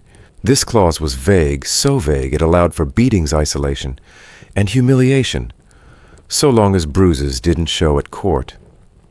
Many women suffered in silence, cloaked in the expectation of patience and submission. If you spoke out, you were labeled disobedient. If you wept too much, you were scolded for disrupting household harmony. If you fought back rare and dangerous, you risked being cast out with no recourse and nowhere to go. And yet not every woman accepted her fate quietly. There are recorded cases of women, especially from scholarly families, bringing cases to Qadi courts, Islamic judges who heard family disputes. Some women argued for better living conditions, demanded the return of their dowries, or even contested custody of their children after divorce. A few succeeded. Many more were dismissed. The system had pathways for justice, yes, But those paths were narrow and often blocked by wealth gender or clan loyalty. Imagine yourself in this world. You live behind high walls, perhaps veiled in public speaking only when spoken to. The architecture around you is stunning mosaic tiles, flowing fountains, carved cedar screens. But your life is not your own. You walk softly, serve tea precisely, and wait for someone else to decide your fate. You are told that heaven lies at the feet of the mother, but first you must survive being a wife. Sometimes you wonder what would happen if you ran. But where would you go? The marketplace is no place for a lone woman. The streets, especially at night, are unsafe. Even the city's mosques have separate entrances, reminding you that in every space you must remain apart. So you stay. You survive. You endure. And perhaps if your husband is kind, or at least not cruel, you find small joys. A daughter's giggle, a cool breeze through the courtyard, a quiet poem whispered under your breath. You remember that somewhere beyond the walls women write verses. Women build universities. Women remember, and so do we. The drums are quiet now, but your heart isn't. You sit beneath a canopy of painted cloth, a veil of beads covering your face, and the scent of shea butter, wood smoke, and red dust clings to your skin. You are not marrying for love. You are marrying for peace. This is West Africa, sometime between the 13th and 18th centuries, depending on your kingdom. Perhaps you're among the Fulani of the Sahel, the Ashanti of the Gold Coast, or the Hausa of Kano. Your name will be forgotten in the annals of European written history, but your marriage will mean something far greater than two families joining. Your body, your womb, your very presence is currency, a treaty sealed with skin and silence, because this wedding isn't really yours. It was arranged years ago, long before you could count. Two clans once at war sat around a fire, and the elders agreed to stop the bloodshed. They would give a daughter. You are the blood price, a living sign that the violence will end. Your husband might be a prince or a warrior chief, or simply a man of another tribe. Either way, he does not speak your language. His skin may be darker or lighter than yours. His food tastes strange, his customs stranger. You are an offering, and in this moment you become a bridge. Marriages like these were common in West African kingdoms, not merely romantic arrangements, but geopolitical strategies. Royal women, noble daughters, and even common girls were traded across ethnic lines to forge bonds between rival factions, seal allegiances, or expand dynastic control. The result was a patchwork of families, deeply interwoven, yet quietly strained. You, the bride, were expected to navigate this friction with grace. Your role was to bear children who would carry both lineages forward, who would inherit a peaceful future, born from your sacrifice. Historians still argue whether these peace bride customs empowered women as diplomatic figures, or erased them as pawns in male negotiations. Some evidence shows royal wives wielded influence behind the scenes. Others reveal they were sent to far-off villages and never heard from again. But either way, you were never just a woman. You were a symbol, and symbols don't speak. You arrive in your husband's compound with ceremony. Drums echo in the distance. Gifts are exchanged kola nuts, woven cloth iron tools, carved ivory, even livestock. In some cultures, these are your bride price. In others, they are your dowry. Either way, they change hands like business contracts. The women of his family greet you. They paint your skin with ochre, braid your hair in the style of their people, wrap you in cloth, dyed with indigo and bark. They sing, but you don't understand the words. Still, you smile, because you must.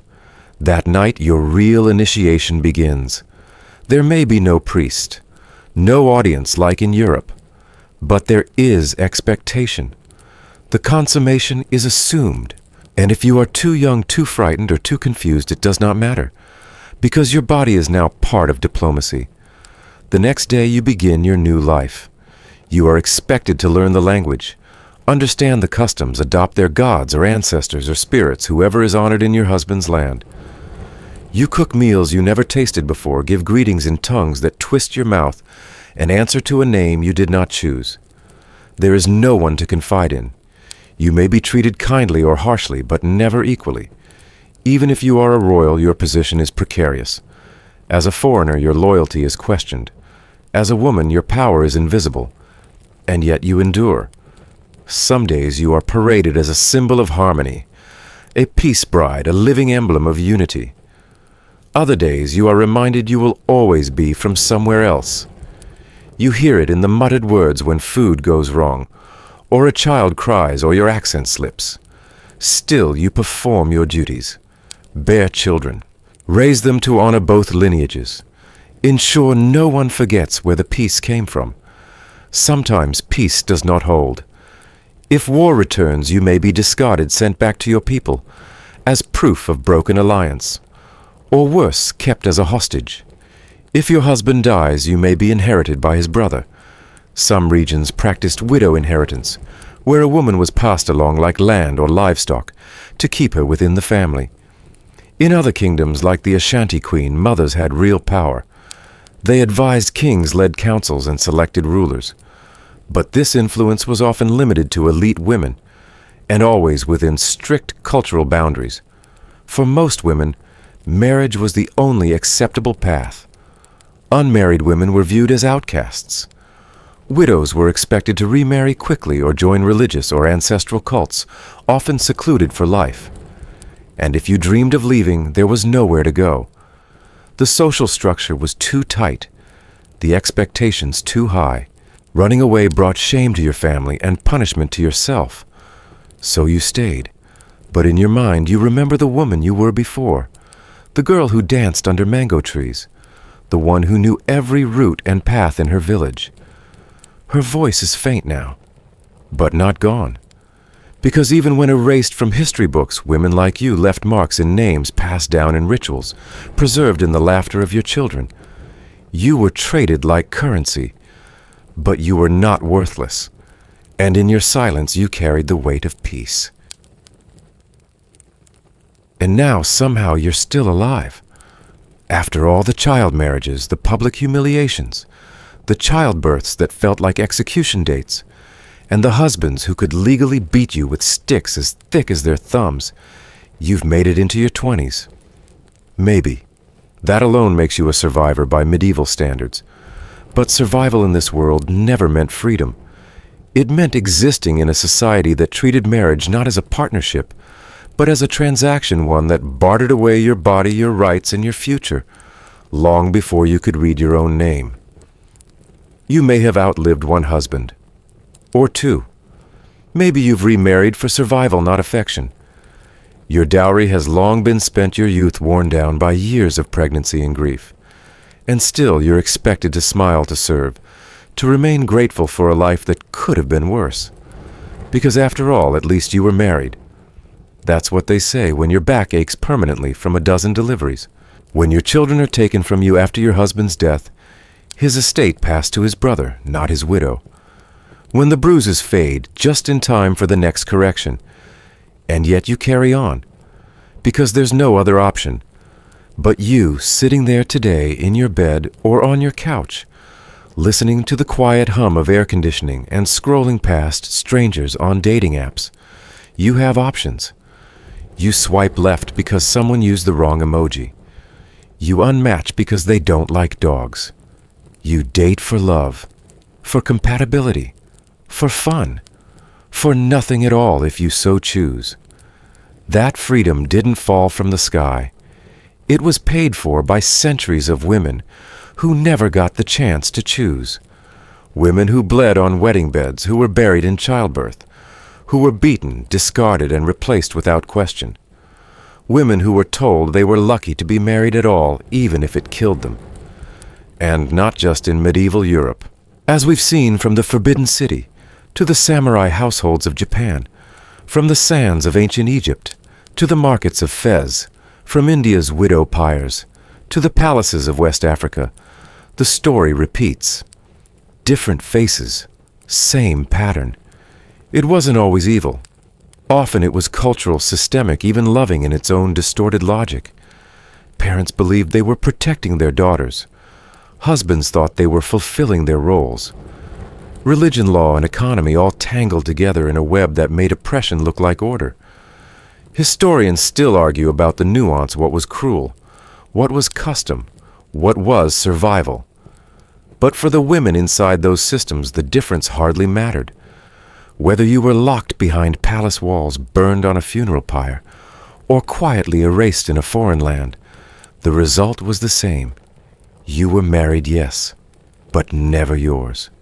So tonight, when you tuck yourself in, think about this. Medieval women didn't dream of fairy tale weddings. They dreamed of waking up the next morning alive. They hoped for a husband who wouldn't break their bones. They prayed for a birth that didn't end in a grave.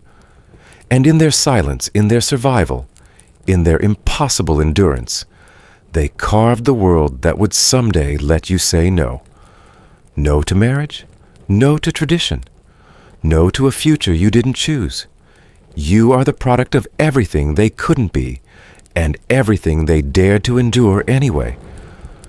So if you're still awake, maybe you're thinking that love, real love, has always been rare, but choice, that's new, and precious, and yours. Good night. And now somehow you're still alive.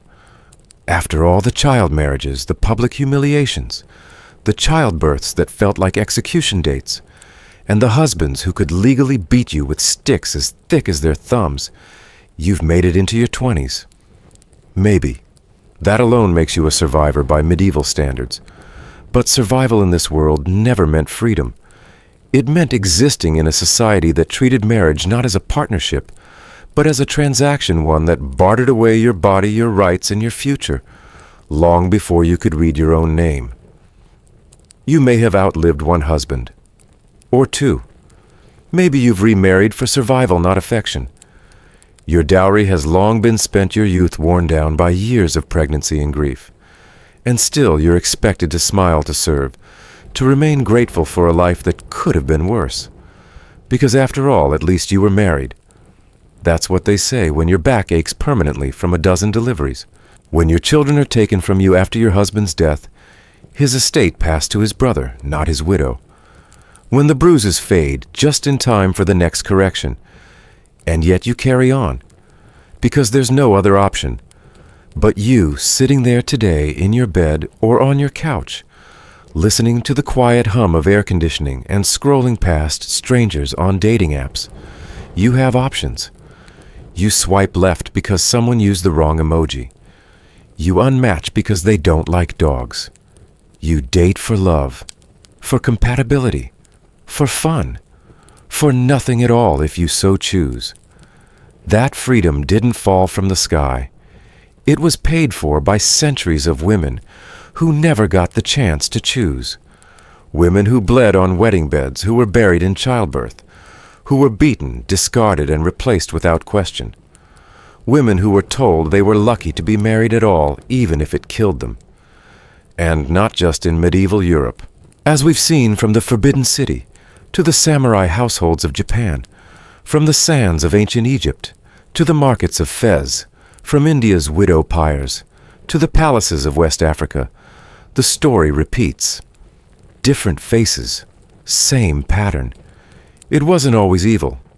Often it was cultural, systemic, even loving in its own distorted logic.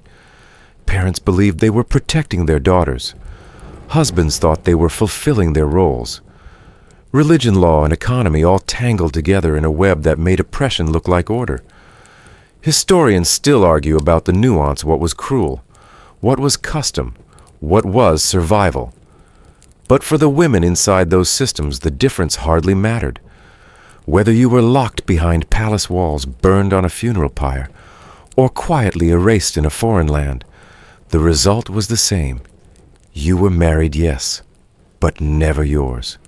So tonight, when you tuck yourself in, think about this. Medieval women didn't dream of fairy tale weddings. They dreamed of waking up the next morning alive. They hoped for a husband who wouldn't break their bones.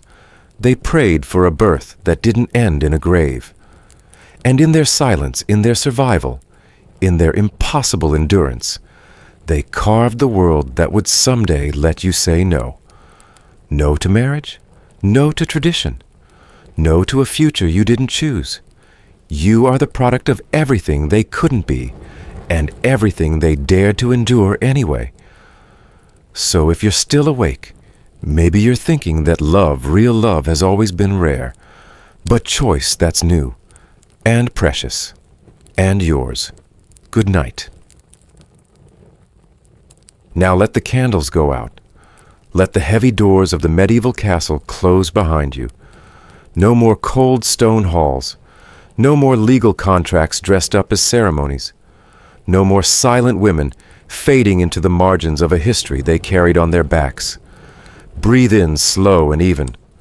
Picture the hem of your woolen dress brushing the floor of your childhood home, back when you still thought marriage was something like a storybook.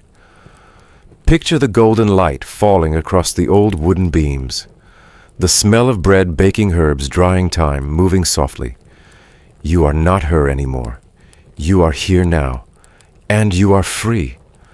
Let the voices of those women, Margaret, Isabella, sati brides, concubines, empresses, slaves, mothers, become quiet. Not forgotten, but resting. Their stories are told now, their pain remembered, their strength honored. You did not live their lives, but you carry the weight of their lessons. And in your breath, in your choices, in your simple freedom to rest tonight, unpromised, unmarried, and unafraid, you finish their story. Let the darkness wrap around you now. Let the rhythm of history fall away. There's nothing more to prove. You've made it to the end. No curtain call, no applause, just stillness, just peace, just sleep.